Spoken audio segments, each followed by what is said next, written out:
And welcome back to Bitcoin Advisors channel. My name is Chris, bringing it to you here from Westlake Village, California. We got another bright and beautiful day out here.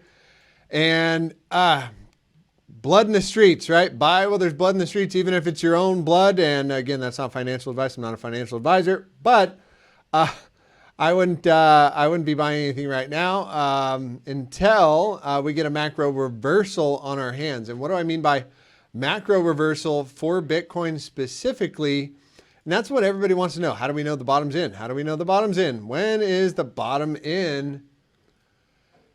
And here's how I would define the bottom in on Bitcoin. You want to see a weekly reversal on the weekly time frame, which is this guy right here for W.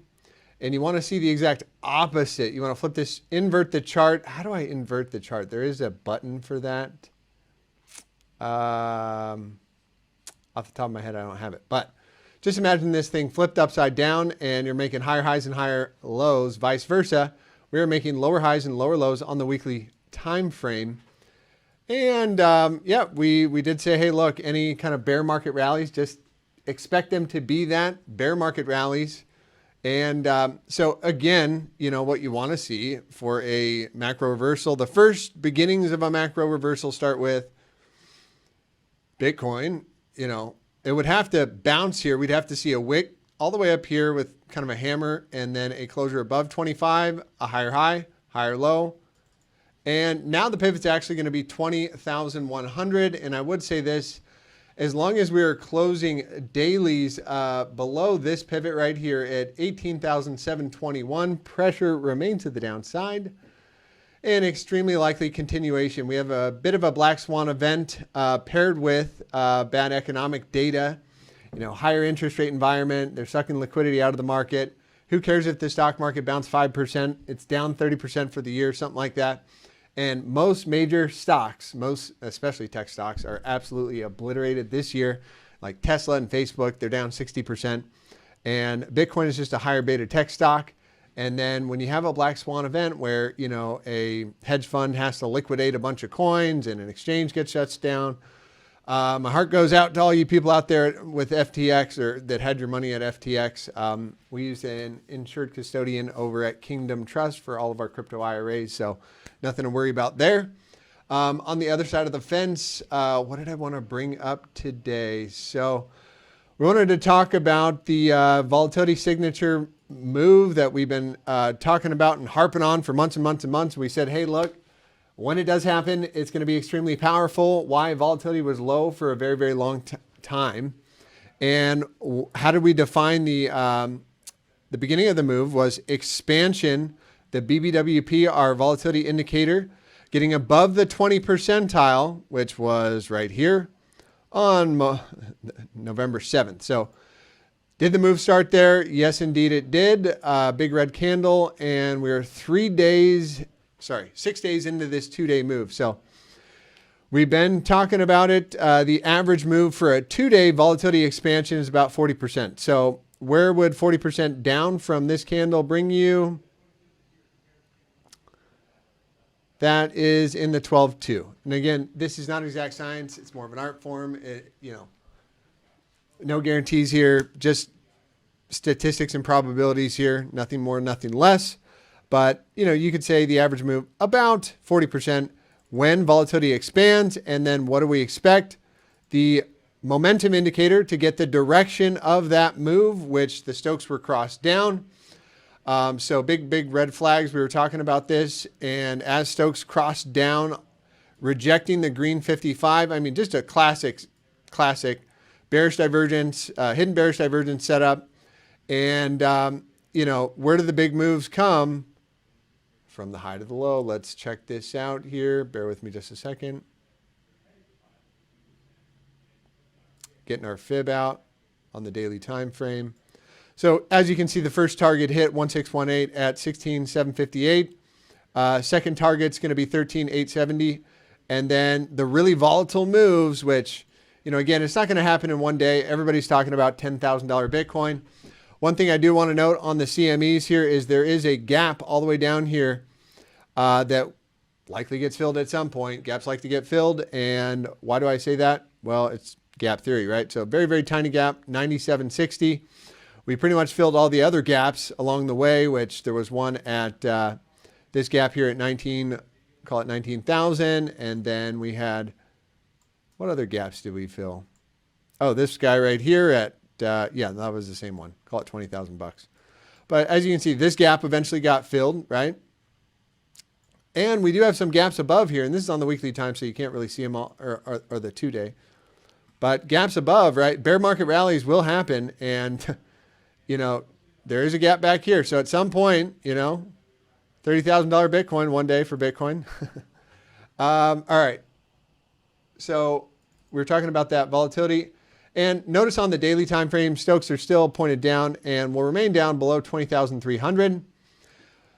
So what you want to see is volatility max out for a couple of days. If we start to contract, right, we're probably going to get a mean reversion bounce, and we can still come back and test this 18.5 region, right? The breakdown area. Are we getting some volume on today's closure? Nope. We don't close for another couple of hours. Stock market will close today. It is the weekly close for the CMEs, and that is important. Why? Well, look at that big red Darth Maul candle. Darth Vader pulling out his lightsaber here, and that's with significant volume. And also notice we are taking out the 2018 peaks, right? So what happens is former resistance becomes support. So support coming in, look at that, almost bounced off this region right there, that wick. So I'm looking at continuation going into next week, again, as long as we are below 18.5. That'll mean pressure on to the downside for the altcoins. Something else I noticed is that some of the altcoins took out their June 2020 lows, right? Some did not, right? And I would say that the ones that did not are probably the stronger altcoins, one, but two, they're probably going to end up doing what Bitcoin does anyways, right? Just people are later to the party and getting rid of their bags. Some of the die-hard hodlers for life that, you know, will never sell, right? They don't care if the market goes up or down. But when does capitulation come? When does all fear run? Sorry, not fear doesn't run. Fear runs from me, that's for sure. But on the other side of the fence, I want to get back into what we were talking about on Bitcoin in particular. So weekly time frame. So we talked about the 2-day, and here's the weekly. So 2-day gets you 40%, weekly gets you 50%. You know, we have a 40 to 50% move in the cards, I'd say, over the next 7 to 10 days. And that will, geez, I'm picking up a large position here. Ape. Not that big. Okay. So far, so good. Anyways, what else do we got going on here? Some of the big losers to the downside, FTT playing out some more down today and really struggling to stay alive after the same Sam Bankman-Fried incident. Alameda Research, oh, you know, just that guy was the creeps. He was Bill Gates, you know, little twin nephew or something. He just was up to no good. Not for the freedom of the people. And sorry to see we didn't see a big red wave. It means more gridlock out there in the politics. I don't think it means too much. I mean, it's a point for the bears. That's what I would say. Okay, I am going to relax on this. Cancel. It's just bugging me. Okay. So what else did I want to point out to my good friends here on cryptocurrency land and all my guys out there? Thank you guys so much for liking and subscribing. If you do follow along and you enjoy the videos, go ahead and post a comment, hit the like button. I don't know what it does, but I'm just giving you guys my thoughts on the markets here. And so, you know, price targets on Bitcoin, as long as momentum, so we will cross down below 16,908 today. So, and volatility is just increasing off the low. So this is pretty much a perfect signature. We just want to see one more day of volatility, and this is going to close today. So we would assume today, as long as Bitcoin closes below 16,907, it's going to be close. 50% move incoming. The 5-day signal gives about a 50% move. The last two major moves, think about it, this year were not, I don't remember if they were surrounded by any news in particular. What? China, Russia war, stock market crashing, inflation, interest rates going up. I guess you could name a few pieces of news, but I'd say the most important thing on the board right now is uncertainty in the market. You know, the market does not like uncertainty, and whatever the NASDAQ does. So this will be another kind of point to keep up here. So just looking at on the weekly time frame, putting in a big bounce, bearish engulfing, probably continuation into next week. If you had to ask me, looking at just putting on the fibs, right? Where's the bull trap come in? Right here. So, and that'll confirm some hidden bullish divergence, probably 3-drive variety. And we could get a drive all the way up here. I mean, look at that. That would be to the top side of the range, 100% retracement. Charles Dow was famous for, you know, coining that back in the Great Depression. They actually named the Dow Jones after him, Charles Dow. But 100% retracement goes all the way to the bottom and then back to the previous high. We get those quite often in cryptocurrency land. And then we get 50% retracements. And then the retracement, call it the 618, the golden pocket, whatever you want to call it. But that's the 618. Anywhere above there next week is going to look for, you know, the top side of the range at 13.4. And bear market rallies will be that in itself, exactly that. They're bear market rallies. Don't think anything's changed in the world just because inflation came out. And by the way, that surprised me. Inflation did come out lower than expected. Do you think they're skewing the numbers? I mean, do you think they might be skewing the numbers? I wonder if they're just planning out a Christmas rally so they could dump it on everybody's faces next year. I don't know if you trust them. I don't know if you trust them after the whole incident with, you know, the government and the lockdowns and everything. How could you trust them? How could you trust them? How could supposedly somebody not know the night before, right? You think the Fed's numbers like just come out 5:30 a.m.? They don't get them the night before?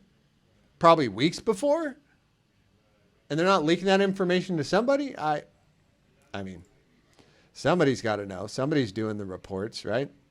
But yeah, so if NASDAQ parties to the upside, could be a point for the bulls.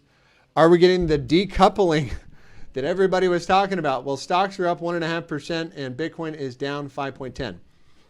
So that's why we have those critical levels. We've been talking about it for weeks and months and months and months and boring you to death with that 17.5, 17.5.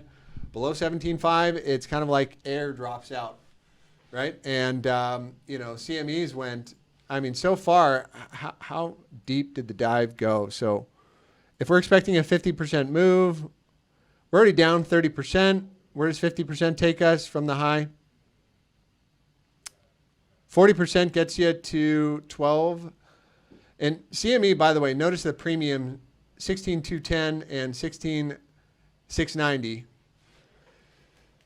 I feel like spot is leading the market. So again, previous support becomes resistance, or resistance becomes support. So 12,605, first line in the sand for CMEs right there.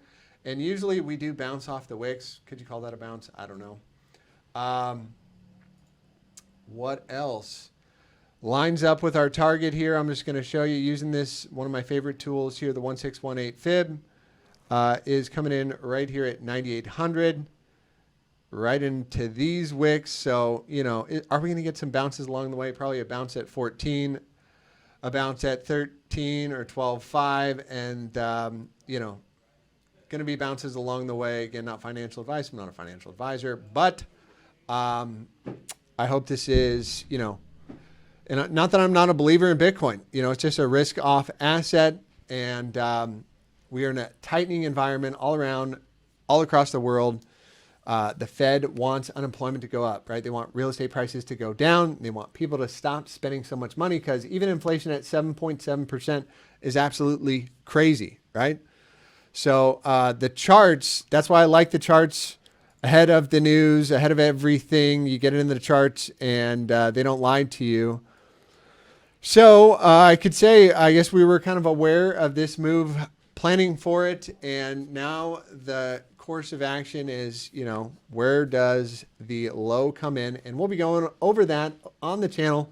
So again, higher low and higher high on the weekly, higher low and higher high on the weekly time frame is the beginning of a reversal. The other thing I want to see is this guy on the secondary time frame. The accumulation distribution indicator we want to see on the monthly time frame for this to get a positive slope. We also want to see a blue buy signal on the hash ribbons indicator, which we already got one a while ago. So again, this thing isn't perfect, but does typically get denoted with a capitulation signal like this one, and then it doesn't have to go to green. It could go to blue, right? Here's a blue buy signal right here. Boom, look at that. Blue buy signal to the moon. Macro low in after the blue buy signal, slightly after, right here, okay? Very, very good tertiary indicator as well. You know, when the monthly MACD crossed down, we called that one out, guys. I mean, loud and clear, and we lost the histogram. Oh, and here's what I want you to notice, right? As soon as you lose the histogram on the monthly time frame, a very powerful time frame. Oh, what's this? What's this? This is NASDAQ. This is S&P. So notice how Bitcoin does whatever these guys do, but more to the downside, right? As soon as you lose the histogram. Now, here's why I'm bringing this up. The quarterly, an even more powerful time frame. The S&P 500... I haven't checked the others, but let's see, the Dow and the S&P, and yep, they're all crossed down. For the first time ever, the histogram is getting red. Red. So we haven't seen this happen. The last time it happened, oh, that was 2008.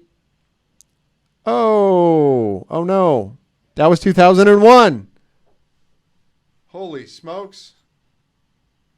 I don't know what that was, but I'm sure it was 94. Excuse me, 92. 1994, irrational exuberance, Greenspan. So again, why do we have this narrative about, you know, what does the stock market do? What are all the underlying market dynamics? Okay, speaking of that, the dollar, I'm going to talk about funding rates, open interest, and the leverage ratios. And then I'm going to wrap this baby up here because there's a lot going on out here. And I am getting some profits done, getting some profits in. All right, here we go.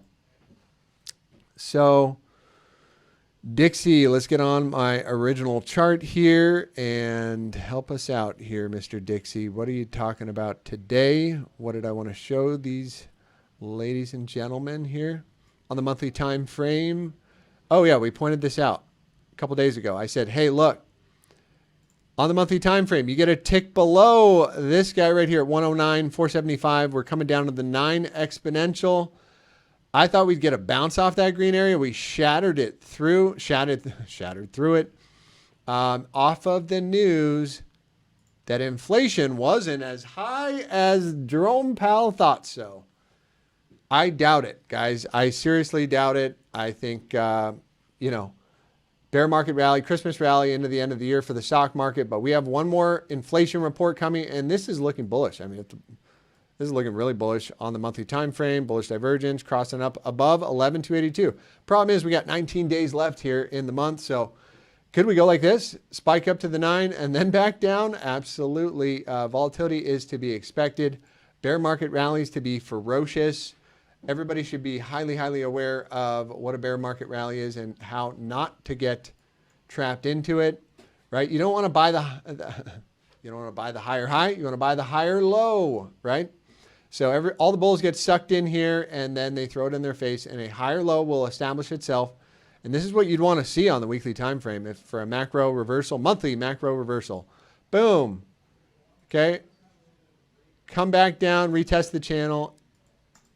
I'm ready to get macro bullish, another new all-time highs for the stock market. Just a higher high and a higher low, and I'm in. Absolutely bullish. Happy to be bullish when it's time to be bullish.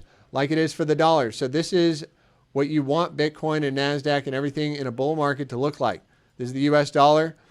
And right now, Bitcoin's going down as the dollar's going down. So that concerns me because whenever if next week the dollar pops up, which it was due to cool off, but if the dollar pops up, and I think there's a macro trend line coming back from here, which we are breaking below slightly, looks like. But we slightly broke, we broke below it on the weekly time frame. Getting broken below, heading down to the green 55. And we did say that was a threat as well. You know, the first target was the 21, second target, green 55, right? We had 1, 2, 3 drives of bearish divergence. So important to learn, guys. So important to learn. Again, RSI is making lower highs. And these are very powerful on the higher term time frames, especially. And price is making higher highs. So RSI is making lower highs. Price is making higher highs. The 3 drive variety gives us a shot to the green 55. And yeah, and you see also volatility is cooling down, contracting. So this is a corrective bounce. That means not a continuation of, well, likely continuation of trend if we put in a higher low anywhere here or higher. Anywhere above 105.31 is going to look good for macro extension on this run back up to 120.